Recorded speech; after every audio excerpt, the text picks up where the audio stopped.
Hello दोस्तों, welcome to my channel खुशी की मेडिकल पाठशाला। आज का हमारा टॉपिक है important points about glycolysis. Glycolysis में कितने स्टेप्स होते हैं, उसमें कौन कौन से एंजाइम इन्वॉल्व होते हैं, ये सब हम कुछ पहले से ही जानते हैं। लेकिन आज मैं कुछ ऐसे इम्पॉर्टेंट पॉइंट्स बताऊंगी जो कि वाइवा में पूछे जाते हैं और जो ग्लाइकोलिसिस की मैकेनिज्म है उससे आपका उसका जो कॉन्सेप्ट है वो ज़्यादा ही क्लियर हो जाएगा। तो पहला पॉइंट है कि ग्लूकोज से glucose 6 phosphate in the presence of hexokinase is required the ATP and magnesium. तो ये जो एटीपी एंड मैग्नीशियम इन्वॉल्व हुआ है इस रिएक्शन में वो सेपरेटली इन्वॉल्व नहीं होता है, ये बनाता है ATP2 minus magnesium complex. ATP के जो फॉस्फेट है उससे मैग्नीशियम के 2 पॉजिटिव चार्ज मिलकर गामा और बीटा से कॉम्प्लेक्स बनाते हैं और यही कॉम्प्लेक्स इस रिएक्शन में इन्वॉल्व होता है। नेक्स्ट है कि ग्लूकोज 6 फॉस्फेट से फ्रक्टोज 6 फॉस्फेट बनता है in the presence of phosphohexose isomerase. ये रिएक्शन एक आइसोमेराइजेशन रिएक्शन है और दोस्तों जब भी किसी स्टेप में आइसोमेराइजेशन रिएक्शन होती है तो उसमें ना तो एनर्जी कंज्यूम होती है ना ही रिलीज होती है और जो फ्री एनर्जी है वो 0 होती है। नेक्स्ट फ्रक्टोज 6 फॉस्फेट कन्वर्ट होता है फ्रक्टोज 1,6 बिसफॉस्फेट में इन द प्रेजेंस ऑफ फॉस्फोफ्रक्टोकाइनेज। फॉस्फोफ्रक्टोकाइनेज एक रेट लिमिटिंग एंजाइम है और ये एलोस्टेरिक रेगुलेटेड एंजाइम है जो कि एक्टिवेटर और इनहिबिटर की प्रेजेंस और एब्सेंस में इफेक्ट होता है। फॉस्फोफ्रक्टोकाइनेज का एक्टिवेटर है AMP और ADP।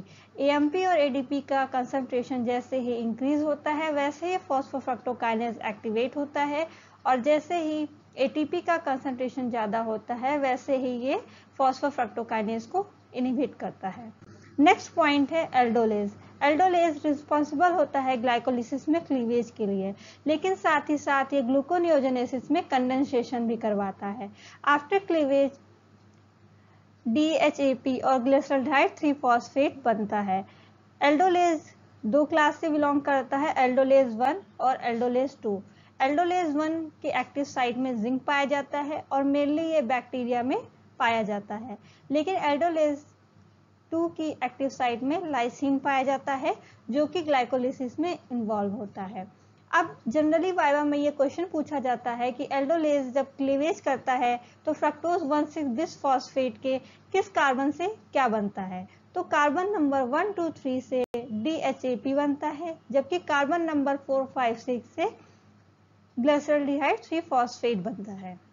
नेक्स्ट पॉइंट है ग्लिसरॉल्डिहाइड 3 फॉस्फेट से 1,3 बिसफॉस्फोग्लिसरेट बनना, जिसमें इनऑर्गेनिक फॉस्फेट और NAD+ की रिक्वायरमेंट होती है।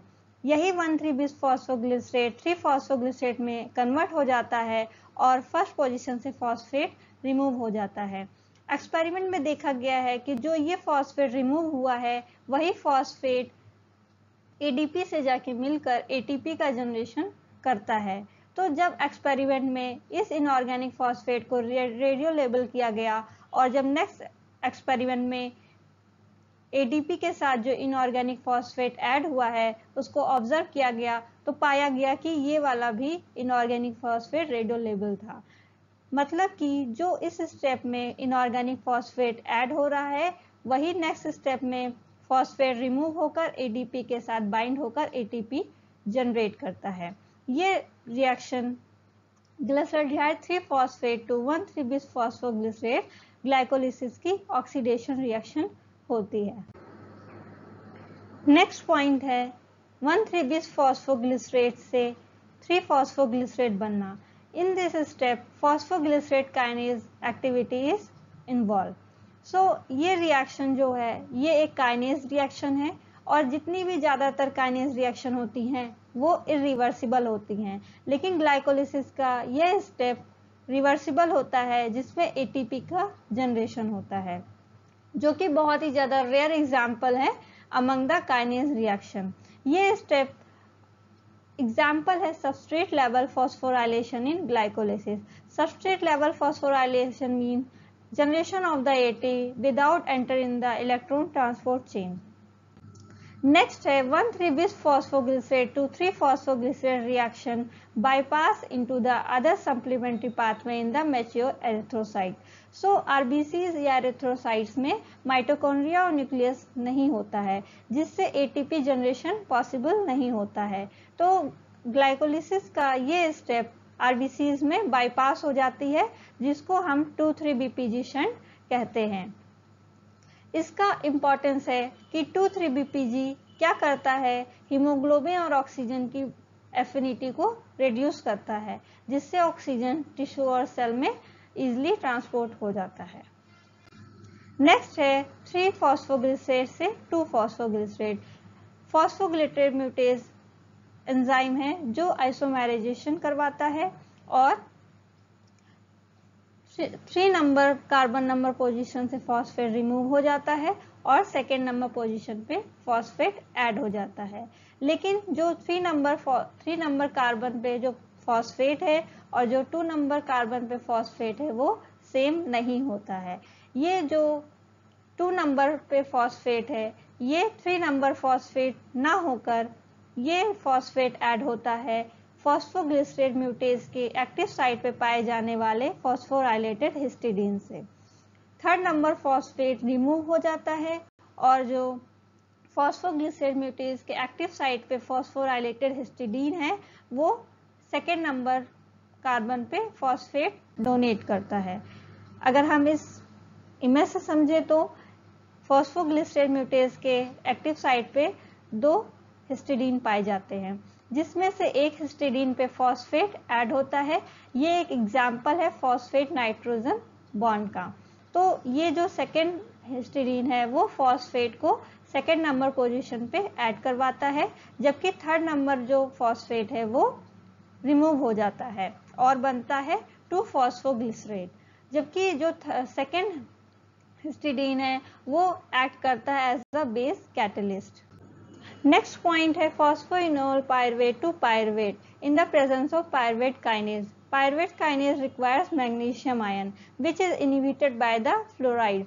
तो लैब में जब भी ब्लड ग्लूकोज एस्टिमेशन करना होता है तो फ्लोराइड को ऐड किया जाता है ब्लड में, जिससे ग्लाइकोलिसिस इनहिबिट हो जाती है। फ्लोराइड क्या करता है, इस मैग्नीशियम आयन से मिलकर एक कॉम्प्लेक्स बनाता है, जिसकी वजह से ये रिएक्शन इनहिबिट हो जाती है और हम ब्लड ग्लूकोज एस्टिमेशन इजीली कर पाते हैं।